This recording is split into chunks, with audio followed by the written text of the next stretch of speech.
Yeah, for you guys, of course, going into halftime down, and then in the second half, you guys eventually go up by as many as well.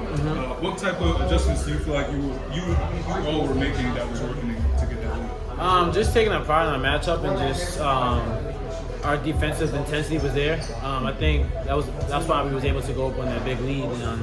And we just took care of the ball. We got the good shots we wanted, and we relied on our transition offense. And that's one of the keys. It was one of the keys to the game, and was working early on in the first half. But we just had to put together a full 40 minutes. I mean, it wasn't a great, win like by, kind of an ugly win. But the way we persevered and the way we battled throughout the last couple of minutes of the game was good for us. Yeah, and Hubert was actually giving you some credit for how you were doing with Pack, particularly in that second half. It took him a while to get a second half. Yeah. Just what can you kind of describe a little bit the experience guarding him both in that first half and that second? Yeah, I mean he's a great player. The way he's able to just his shot making capability is really good. He's able to create space, so that's kind of try to just make his catches kind of difficult.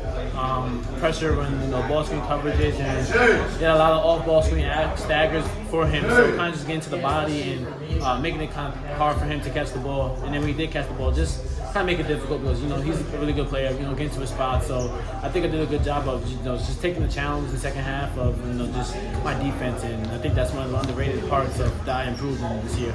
Did you play out closer to him? Did you play out closer to him on the perimeter when he didn't have the ball than you had a lot of other guys? Yeah. It looked like you also took away some of his cuts. Yeah, because I know a lot of the actions are ran through him, so I did a good job of kind of just denying when he didn't have the ball.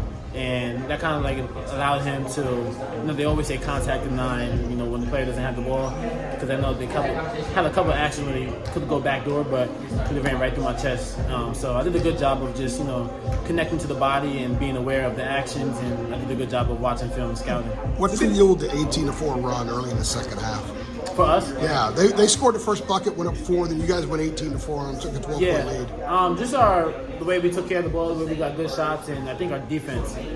We had a couple of defensive lapses in the first half, so second half we took pride in that, and I kept telling the guys in the huddle, another four after each media timeout, just because of our intensity, our attention to detail on both ends of the court was big time for us, so that led to the run. Elliott hadn't hit a 3 since December, 2 tonight, one in each half.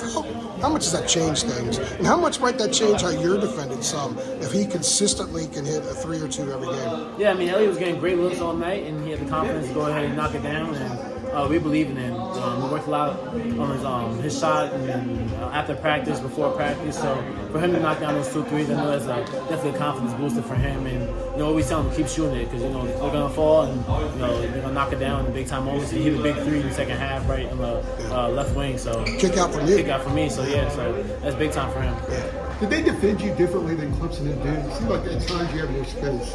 No, I definitely had more space, but I think I did a good job of.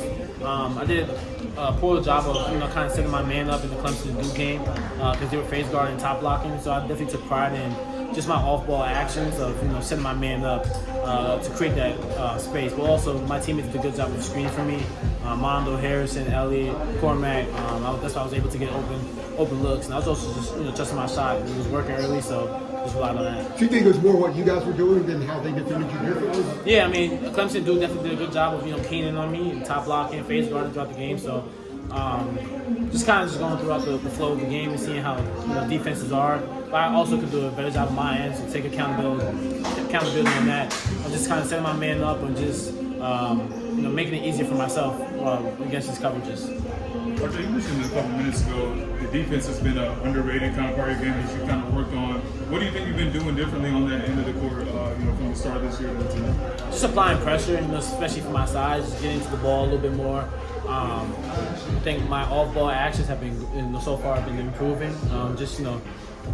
Chasing guys all the way around from Gerard down to Pack. So I mean, it's kind of hard, but it's also I think a great improvement and a key emphasis for me, especially if I want to play at the next level. Just to take that defensive challenge any night. So, and I also, believe in myself in the defensive end. So I'm only gonna get better from now. Is there anybody in particular